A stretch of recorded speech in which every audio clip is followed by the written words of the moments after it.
Hi viewers, నమస్కారం. నేను విసిరి. వెల్కమ్ బ్యాక్ టు ఇండుకోరి. ఈరోజు కథ ద డెవిల్ డాన్ ఎపిసోడ్ 110. మీ మనసుకు నచ్చే అద్భుతమైన కథ నచ్చితే లైక్ చేయండి.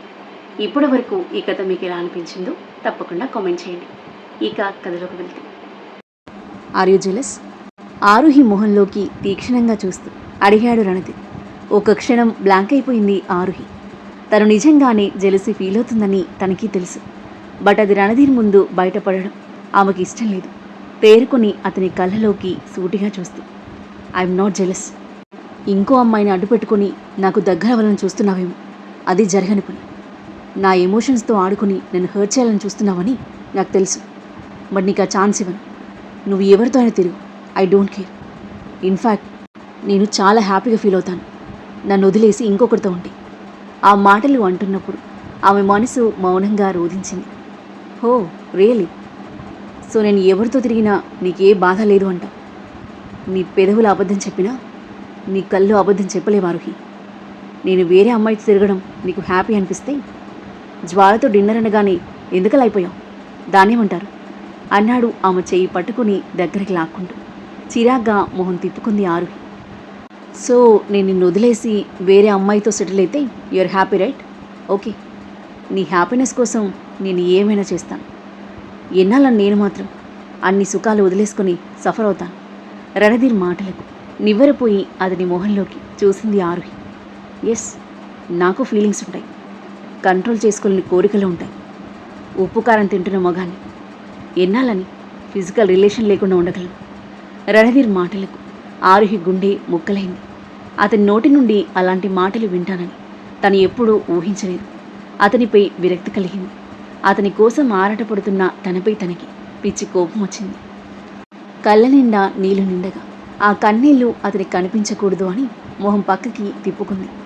రణధీర్ ఆమె గడ్డం పట్టుకొని తన మొహాన్ని తన వైపుకు తిప్పుకొని, ఏంటి అలా ఉన్నావు? You should feel happy right?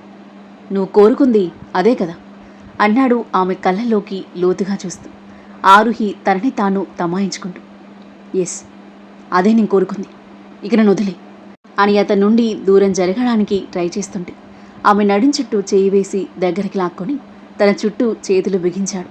పూర్తిగా అతనికి అతుక్కుపోయిన ఆరుహి విసుగ్గా అతని కళ్ళలోకి చూసింది. రణధీర్ ఆమె కళ్ళతో కళ్ళు కలిపి చూస్తూ, బట్ నేను కోరుకున్నది కాదు. నేను కావాలనుకుంటే ఎంతోమంది నా పక్కన వాలిపోతారు. బట్ నాకు కావాల్సింది నువ్వు మాత్రమే. My heart, body, mind and every cell is committed to you only. నా నువ్వు నీకు మాత్రమే సొంతం. నువ్వంటే పిచ్చి, నాకు పిచ్చి అబ్సెషన్, పిచ్చి అడిక్షన్. ఒక డ్రగ్లా నా నరనరాల్లో ఎక్కేశావు. నువ్వు దగ్గరగా ఉన్నా దూరంగా ఉన్నా నా ఆలోచన అంతా నీ మీదే ఉంటుంది. కలలో కూడా వేరే అమ్మాయిపై అలాంటి ఆలోచన రాదు. Do you understand?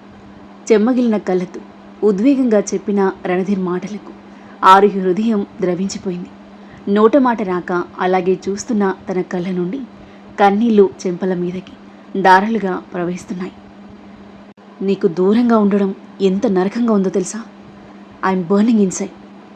Mummy daddy death break అయినా నేను ఆ తర్వాత ఫస్ట్ లవ్తో ఇంకా బ్రేక్ అయ్యాను. నువ్వు నా లైఫ్లోకి వచ్చాకి మళ్ళీ నార్మల్ అయ్యాను. నీ ప్రేమతో నా పాస్ట్ స్కార్స్ అన్ని క్యూర్ చేశావు. కానీ నాకు దూరమై నా లైఫ్లో బిగ్గెస్ట్ పనిష్మెంట్ ఇచ్చావు. నువ్వు లేకుండా నేను బ్రతకలేను ఆరుహి. నేను లేకుండా నువ్వు ఉండలేవని నాకు తెలుసు. You still love me as before. I can see it, I can feel it. ఆ ప్రేమను నేనే దూరం చేసుకున్నాను. రణధీర్ కన్నీళ్లతో ఉద్వేగంగా అంటుంటే ఏడుస్తూ అలాగే చూస్తుంది ఆరుహి. ఎస్, నేను మిస్టేక్స్ చేశాను. నీతో రూడ్గా ఆరగంటగా బిహేవ్ చేశాను, కంట్రోల్ చేశాను. ఎందుకు అలా చేస్తే తప్ప నువ్వు నా మాట వినవు అని, నేను చెప్పింది చేయవు అని. నాకు కావాల్సింది నువ్వు సేఫ్గా ఉండడం. నీకేమైనా అవుతుందనే భయంలో, నీకేం కాకూడదు అని నిన్ను ప్రొటెక్ట్ చేసే ప్రాసెస్లో నువ్వు హర్ట్ అవుతున్నా అని తెలిసినా కేర్ చేయలేదు. ఎందుకంటే నువ్వు సేఫ్గా ఉండాలని, ఎందుకంటే నా ప్రేమ నువ్వు అర్థం చేసుకుంటావని నమ్మకంతో, నన్ను వదిలి వెళ్ళవు అనే ధైర్యంతో. బట్ నువ్వు ఇలాంటి డిసిషన్ తీసుకుంటావని నేను కలలో కూడా ఊహించలేదు. నాకు నీ మీద ఎలాంటి అనుమానం లేదు. ఈ ప్రపంచం మీద ఉంది. నీ విషయంలో నేను కొంచెం కూడా రిస్క్ తీసుకోలేను అని అంటూ ఆమె నడుం వదిలి మోహాన్ని చేతిలోకి తీసుకుని, you are very precious to me. నా దృష్టిలో నువ్వు ఒక గాజు బొమ్మవి. ఎవరి చెయ్యన తగిలి పగిలిపోతుందేమో అన్న భయం. అందుకే నిన్ను ప్రొటెక్ట్ చేయడానికి నీ చుట్టూ కంచె వేశాను. బట్ అది నిన్ను గుచ్చుకుంటుందని నేను అర్థం చేసుకోలేకపోయాను. పిచ్చివాణ్ణి. కానీ ఏం చేయను? శత్రువులను నిన్ను కాపాడుకోవడానికి నాకు వేరే దారి లేదు. నువ్వు చెప్పినా అర్థం చేసుకో. ఏం చేయమంటావు? నన్ను చెప్పు, ఏం చేయమంటావు అన్నాడు రణధీర్ ఎమోషనల్గా. అతని హృదయ వేదన ఆమె హృదయాన్ని కరిగిస్తుంటే ఏం బదులు ఇవ్వాలో అర్థం కాక ఆమె గొంతు మూగబోయింది. కళ్ళు అలు పెరగక వర్షిస్తూనే ఉన్నాయి. రణధీర్ ఆమె మొహాన్ని వదిలి, ఒప్పుకుంటాను, నాకు కోపం ఎక్కువ, షార్ట్ టెంపర్ ఎక్కువ. బట్ వాటి వెనకాలన్న నా ప్రేమ నీకు అర్థం కావట్లేదా? స్మూత్గా మాట్లాడే నాకు రాదు. I'm not a sweet chocolate boy. పక్కా రఫ్ అండ్ రా. అండ్ అలా స్వీట్గా ఉంటే నువ్వు గ్రాంటెడ్గా తీసుకుంటావేమో అనే భయం కూడా ఒక రీజన్ నా రూడ్ అండ్ స్ట్రిక్ట్ బిహేవియర్కి. అండ్ నువ్వు అంటావు కదా, డెవిల్ మాన్స్టర్ అని. Yes, I'm. నేను ఫేస్ చేసిన టఫ్ సిచ్యువేషన్స్ నన్ను అలా మార్చాయి. నువ్వు నా లైఫ్లోకి వచ్చాకే నాలో చేంజ్ స్టార్ట్ అయింది. డెవిల్లా ఉన్న నేను గుడ్ హ్యూమన్లా మారాను. బట్ నీ జోలికి ఏ డెవిల్ అయినా వస్తే మాత్రం నేను భయంకరమైన డెవిల్లా మారిపోతాను. అది నువ్వు పిచ్ అనుకో, పొసెసివ్నెస్ అనుకో, ఓవర్ ప్రొటెక్షన్ అనుకో, అది మాత్రం మారదు. నీ జోలికి ఎవరొచ్చినా నేను సహించను. బట్ ఐ ప్రామిస్, ఎవరిని చంపను. వారు చేసిన తప్పుకి తగిన పనిష్మెంట్ ఇస్తాను. నన్ను నా వాళ్ళకి థ్రెట్ కలిగించాలని చూసిన ఎవరిని నేను వదలను. That's my character. అండ్ అది నేను మార్చుకోను. అండ్ నేను ఫైట్ చేస్తుంది చెడుకి అగెనిస్ట్గా. పరీక్షిత్, సిద్ధు, సుదీప్ని ప్రతి ఒక్కరూ చెడ్డవాళ్ళే, అవునా కదా అని అడిగాడు సూటిగా చూస్తూ. అవును అన్నట్టుగా నిలువుగా తలాడించింది ఆరుహి. చెడ్డవాళ్ళని శిక్షించడం రైటా కదా? రైట్ అన్నట్టుగా మళ్ళీ తల ఊపింది ఆరుహి. దెన్ వాళ్ళ విషయంలో నన్ను రాంగ్గా, బ్యాడ్గా ఎందుకు చూస్తున్నావు? నేనేం రాంగ్గా, బ్యాడ్గా చూడట్లేదు, భయపడుతున్నాను నీకేమైనా అవుతుందేమో అని. ఆ మాటలు ఆరుహి పెదవి దాటలేదు. కానీ తన మనసులోని భయం రణధీర్కి తెలుసు. అండ్ శత్రువుల విషయంలో నువ్వు భయపడాల్సిన అవసరం అస్సలు లేదు. నేనుండగా నీకేం జరగదు, జరగనివ్వను. I think you understand that. But నాకేమైనా అవుతుందేమన్న భయం కూడా ఉండుంటుంది. Your husband is not a normal person Aruhi. Remember it. Enemies కంటే ఎప్పుడూ 2 అడుగులు ముందే ఉంటాను. వాళ్ళు నన్ను, నా వాళ్ళని ఏమైనా చేయాలనుకునే లోపే వాళ్ళ చాప్టర్ క్లోజ్ అవుతుంది. ఎవడు నన్ను ఏం చేయలేడు, నీకు భయం అవసరం లేదు అని అంటూ ఆరుహి 2 చేతులు పట్టుకొని కన్నీళ్లు వర్షిస్తున్న ఆమె కళ్ళలోకి చూస్తూ, I'm madly in love with you. మన ఇద్దరికి ఒకరంటే ఒకరికి ప్రేమ ఉండి కూడా దూరంగా ఉండి ఎందుకు నరకం అనుభవించాలి? Give me one last chance Aruhi. Come back to me. నీ డిసిషన్కి నువ్వు రిగ్రెట్ అయ్యే ఛాన్స్ ఇవ్వను. ఓవర్ నైట్లో ఎవరూ చేంజ్ అయిపోరు. And I never do fake promises. Change అవుతాను, బట్ విల్ టేక్ టైం అని ప్రేమగా చెప్పి ఆమె సమాధానం కోసం చూస్తున్నాడు. ఆరుహి బ్లాంక్గా చూస్తుంది. తన భయాలు చాలా వరకు తొలగిపోయాయి. తనని దహించి వేస్తున్న ప్రశ్నలకు సమాధానాలు దొరికాయి. కానీ రణధీర్ నిజంగా మారతాడా లేదా అన్న సందేహం, మారకపోతే తన పరిస్థితి ఏంటన్న భయం ఆమెను వెనక్కి లాగింది. తన నుండి ఏం రెస్పాన్స్ రాకపోవడంతో రణధీర్ మొహం పాలిపోయింది. తన చేతులను వదిలేశాడు. నేను చెప్పాల్సింది నేను చెప్పాను. Decision is up to you అంటూ హ్యాండ్స్ ఫోల్డ్ చేసుకుని గోడకు ఆనుకొని నిలబడ్డాడు. కొన్ని క్షణాలు అలాగే నిలబడ్డ ఆరుహి దీర్ఘంగా శ్వాస తీసుకుని వదిలి క్యారియర్ తనకి ఇస్తుంటే, నువ్వు నన్ను హస్బెండ్గా యాక్సెప్ట్ చేస్తేనే నేను దీన్ని యాక్సెప్ట్ చేస్తాను అంటూ మొహం తిప్పుకొని పక్కకి చూస్తున్నాడు.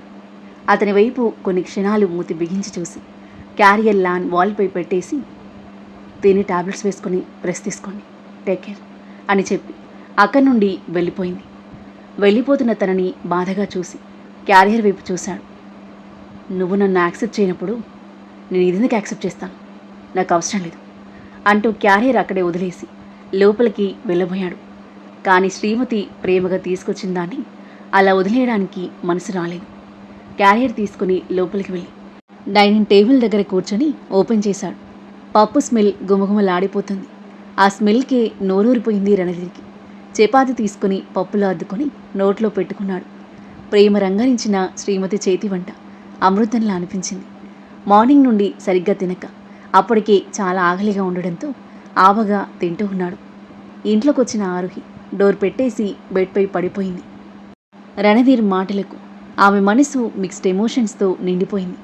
అతని మాటలను గుర్తు చేసుకుని ఆలోచిస్తూ చాలాసేపటి వరకు అలాగే ఉండిపోయిన తను ఆకలిగా అనిపిస్తుంటే లేచి కాస్త తినేసి బాల్కనీలో కాసేపు తిరిగి లోపలికొచ్చి పడుకుంది.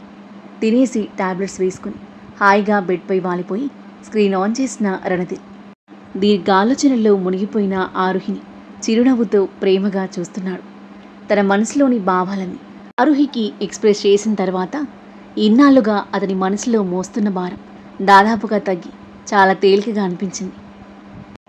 నువ్వు నా దగ్గరికి రావడానికి ఇంకా ఎంతో టైం పట్టదు మై డియర్ అని తనలో తాను నవ్వుకుంటూ తననే చూస్తూ పడుకున్నాడు. ఆలోచనల అలలతో ఊయలూగుతూ ఎప్పటికో పడుకుంది ఆరుహి. మార్నింగ్ 8 అవుతుండగా మేల్కు వచ్చింది. చాలా రోజుల తర్వాత తన మనసుకి ఈరోజు కాస్త ప్రశాంతంగా అనిపించింది. త్వరగా రెడీ అయి హోటల్కి వెళ్ళి రణధీర్ కోసం ఎదురు చూస్తూ ఉంటే తీరిగ్గా 11కి వచ్చాడు రణధీర్. అతని చూడగానే ఆరుహి మొహం వికసించింది. కాఫీ తీసుకెళ్లి టేబుల్పై పెట్టగా తన వైపు ఒకసారి చూసి కప్ అందుకొని సిప్ చేస్తున్నాడు. ఫీవర్ తగ్గిందా సార్? మెల్లిగా అడిగింది. రణధీర్ దానికి సమాధానం ఇవ్వకుండా, ఈవినింగ్ స్టేట్ టూరిస్ట్ మినిస్టర్తో మీటింగ్ ఉంది, మన హోటల్ గురించి పీపీటీ రెడీ చేయి, ఇన్పుట్స్ నీకు మెయిల్ చేస్తాను అని చెప్పడంతో ఓకే సార్ అని బుద్ధిగా తలాడించి ఖాళీ అయిన కప్పు తీసుకుని వెళ్ళింది. ఫీవర్ తగ్గిందో లేదో ఒక్క మాట చెప్తే నీ సొమ్మమైన పోతుందా అని గొనుక్కుంటూ వెళ్తున్న ఆరుహిని చూసి నవ్వుకొని తన పనిలో పడ్డాడు రణధీర్. సాయంత్రం 6 అవుతుండగా ఆరుహికి కాల్ చేసి మీటింగ్ వెళ్దాం కమ్ ఫాస్ట్ అని చెప్పడంతో నవ్వుకొని ఫాస్ట్గా అతని దగ్గరికి వెళ్ళింది. ఇద్దరూ రెస్టారెంట్కి వెళ్ళారు. ఒక సైడ్ రెస్టారెంట్ మొత్తం మీటింగ్ కోసమే రిజర్వ్ చేశాడు రణధీర్, డిస్టర్బెన్స్ లేకుండా. నువ్వు పక్కన టేబుల్ దగ్గర కూర్చో, నీకు నచ్చింది ఆర్డర్ చేసుకుని డిన్నర్ చేసే అని రణధీర్ చెప్పడంతో తలూపి అతని పక్కన టేబుల్ దగ్గర సెటిల్. రణధీర్ వైపే కళ్ళప్పగించింది ఆరుహి. కాసేపటికి మినిస్టర్ అతని మనుషులతో రాగా వాళ్ళతో మాటల్లో పడ్డాడు రణధీర్. మాట్లాడుతున్నప్పుడు స్మైల్ యాటిట్యూడ్తో రణధీర్ అందంగా కనిపిస్తుంటే అలాగే మైమర్చిపోయి చూస్తూ ఉండిపోయింది ఆరుహి. నిన్నటికి ఈ రోజుకి చాలా మారిపోయింది. You one my heart once again అని అతన్ని ప్రేమగా చూస్తూ వెయిటర్ ఆర్డర్ కోసం రావడంతో ఫుడ్ ఆర్డర్ చేసి రణధీర్కి సైడ్ కొడుతూ హాయిగా ఆస్వాదిస్తూ ఉంది ఆరుహి. గంట పాటు సాగిన మీటింగ్ తర్వాత మినిస్టర్ వాళ్ళు వెళ్ళిపోగా వాళ్ళు వెళ్ళిన కాసేపటికి జ్వాల లోపలికి ఎంటర్ అయింది. తింటూ తనని చూసిన ఆరుహి మొహం మాడిపోయింది. ఇదొస్తుందేంటి? ఓ డిన్నర్ ప్లాన్ కదా అని మూతి బిగించి గుర్రుగా చూస్తుంది. జ్వాలని చూసి రణధీర్ లేచి షేక్ హ్యాండ్ ఇవ్వగా చేయి అందుకుని అతని హక్ చేసుకుంది జ్వాల. ఆరుహి కళ్ళు పెద్దవి చేసింది. How you feeling now? Fever తగ్గిందా అంటూ జ్వాల అడగడం దానికి రణధీర్ యా ఐఎమ్ ఫైన్ అని నవ్వుతూ సమాధానం చెప్పడం. అదంతా చూస్తున్న ఆరుహి ఫ్రస్ట్రేషన్ పీక్స్కి చేరింది. ఆ ఫ్రస్ట్రేషన్ని ఫుడ్పై చూపిస్తూ నోట్లో కుక్కేసుకుంటూ ఉంది. ఫుడ్ అండ్ డ్రింక్స్ ఆర్డర్ చేసి డిన్నర్ చేస్తున్నారు వాళ్ళిద్దరు. వాళ్ళకి డ్రింక్స్ సర్వ్ చేసి ఆరుహి టేబుల్ దగ్గరకు వచ్చాడు వెయిటర్. Madam drinks. వాళ్ళని చూసి జలసితో మండిపోతున్న ఆరుహి వెంటనే ఎస్ అంది. 2 గ్లాసులు టేబుల్పై పెట్టి వెళ్ళాడు వెయిటర్. నవ్వుతూ మాట్లాడుకుంటూ డ్రింక్ చేస్తున్న వాళ్ళని కోపంగా చూస్తూ ఒక వైన్ గ్లాస్ తీసుకుని గటగట తాగేసింది. రణధీర్ ఆరుహి వైపు అస్సలు చూడలేదు, తన్ని ఉడికించాలని. నిజంగానే ఉడుక్కుంటూ ఉంది ఆరుహి. నా వైపు ఒక్కసారి కూడా చూడడం లేదు. అసలు నేను ఉన్నానన్న విషయం మర్చిపోయి కొత్తగా ప్రత్యక్షమైన పాత ఫ్రెండ్తో డేట్ ఎంజాయ్ చేస్తున్నాడు అని అనుకుంటూ మరో గ్లాస్ తాగేసింది. మత్తు మెల్లిగా ఎక్కుతుంటే I love you Randhir but now I hate you అని గొనుక్కుంటూ టేబుల్పై టపీమని పడిపోయింది. సో ఇంకా ఏంటి విశేషాలు? మ్యారేజ్ ఎప్పుడు చేసుకుంటున్నావు అడిగింది జ్వాల.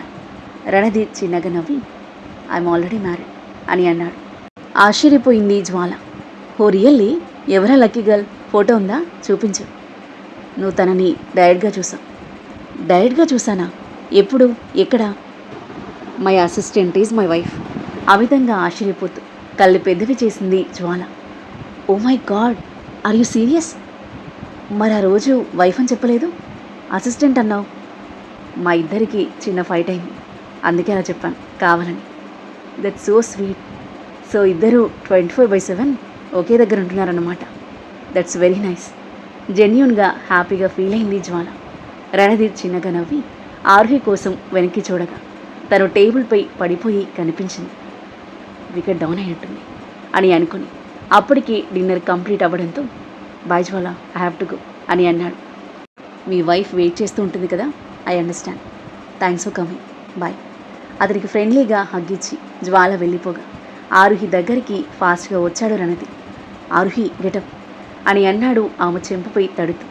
తలెత్తి మత్తుగా మూసుకున్న కళ్ళని తెరిచి చూస్తూ, రణధీర్ వచ్చావా? నీ డిన్నర్ డేట్ అయిపోయిందా? నీ ఫ్రెండ్ వెళ్ళిపోయిందా అని అడిగింది. మత్తులో మాటలు ముద్దగా వస్తున్నాయి, కళ్ళు మూస్తూ తెరుచుకుంటున్నాయి. వెళ్ళిపోయింది. నువ్వెందుకింత తాగావు? కమ్ విత్ మీ అని తనని లేపుతుంటే, ఏంటి నీతోనా? నేను రాను, నువ్వు నన్ను శిక్షిస్తావు అంది ఆరుహి. రణధీర్ తల అడ్డంగా ఊపి, శిక్షించను అని చెప్పాడు. నువ్వు అబద్ధం చెప్తున్నావు, నువ్వు నా మీద కోపడతావని నాకు తెలుసు. కోపడను రా అంటూ ఆమెను చేతిలో ఎత్తుకుని కారులో కూర్చోబెట్టి కార్ స్టార్ట్ చేశాడు. మత్తులో ఏదేదో గొనుక్కుంటూనే ఉంది ఆరుహి. కాసేపటికి ఆరుహి ఇంటి ముందు కారాగింది. తను ఎత్తుకుని లోపలికి తీసుకెళ్లి బెడ్పై పడుకోబెట్టి లేవబోతుంటే అతని కాలర్ పట్టుకుని మీదకి లాక్కుంది ఆరుహి. ఆమెపై పడిపోయే రణధీర్ తలెత్తి ఆమె మొహంలోకి ప్రేమతో తదేకంగా చూస్తున్నాడు. రణధీర్, నువ్వు నాకు చాలాసార్లు పనిష్మెంట్ ఇచ్చావు, నా మీద చెయ్యి కూడా చేసుకున్నావు, నా ఫోన్కి ట్రాకర్ పెట్టావు, నన్ను పొందడానికి అబద్ధాలు కూడా చెప్పావు. You are very obsessed with me. నీ పిచ్చితో నాకు ఊపిరి ఆడడం లేదు, నా లైఫ్ నుండి ఎందుకు వెళ్ళిపోవు అని అంది. ఆరుహి మాటలు విన్న రణధీర్ తీవ్రంగా దిగ్భ్రాంతి చెందాడు. అతని మనసు చేదుగా మారిపోయింది, కళ్ళు చెమ్మగిల్లాయి. వెంటనే ఆరుహికి దూరం జరిగాడు. తాగున్న వాళ్ళు నిజమే చెప్తారు. ఆరుహి, నువ్వు కూడా నీ మనసులో ఏముందో చెప్పు అని అనుకుంటూ తనపై బ్లాంకెట్ కప్పి నుదుటిపై చేతితో రాస్తూ, ఇక పడుకో, గుడ్ నైట్ అని అన్నాడు. Good night. కళ్ళు మూసుకొని క్షణాల్లో నిద్రలోకి జారుకుంది ఆరుహి. మార్నింగ్ 7:30. ఆరుహి నిద్ర లేచి చుట్టూ చూసింది. ఆమె తల నొప్పిగా ఉంది. రాత్రి జరిగిందంతా గుర్తు తెచ్చుకోవడానికి ప్రయత్నించింది. రెస్టారెంట్లో తను తాగింది, రణధీర్ తనని ఇంటికి తీసుకువచ్చింది గుర్తుకొచ్చింది. రణధీర్ నైట్ ఇంటికి వెళ్ళిపోయాడా లేదా ఇక్కడే ఉన్నాడా అని అనుకుంటూ లేచి బయటికి వెళ్ళబోతున్న తనకి డోర్ పక్కన ఒక టేబుల్పై ఒక పేపర్ గాలికి రెపరెపలాడుతూ కనిపించింది. దాన్ని చూసి కలవరపడింది ఆరుహి. వెంటనే దాన్ని తీసుకుని చదవడం మొదలుపెట్టింది. నేను తాగున్నప్పుడు నా గురించి చాలా విషయాలు చెప్పావు. నేను నిన్ను కంట్రోల్ చేస్తానని, నా ప్రేమతో నీకు ఊపిరి ఆడడం లేదని, ఇంకా ఏవేవో అన్నావు. నేను నీ నుండి దూరంగా వెళ్ళిపోవాలని కూడా నువ్వు కోరుకుంటున్నావు. నేను నీ లైఫ్లోకి తిరిగి రావడం నీకు ఇష్టం లేదని నాకు అర్థమైంది.